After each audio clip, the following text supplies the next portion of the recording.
Hello guys, welcome back to another vlog. आज आहे आषाढी एकादशी आणि त्यानिमित्ताने आम्ही ठरवलं होतं की जायचं पिंपळगावच्या मंदिरात. मग काय सकाळी आलो या दोघांना पिक करायला. आणि हे साहेब बघा, तर आम्ही निघालोच होतो आणि याचे डोळे बघून कळतंय किती डीप झोपेतून उठलाय विचारा. असो, मग आम्ही निघालो मंदिराच्या दिशेने आणि काही वेळात पोहोचलो सुद्धा. पण तिथे पाहतो तर काय, इतकी लांबच रांग होती. मनोज, 1 तासापासून उभे आलो नाही अजून. काय करतो, जेवायसाठी आलो आता. एकच जागावर थांबलो. तुमचं पण डोक्यात हेच विचार असणार, इतकी रांग होती आणि लगेच गाभाऱ्यात पोहोचले कसे.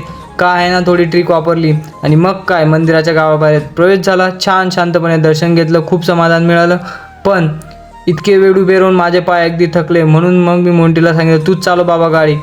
घरी पोहोचलो आणि लगेच आलो गावाच्या मंदिरात, कारण आज आम्ही सर्व मित्र मिळून प्रसाद वाटप करणार होतो.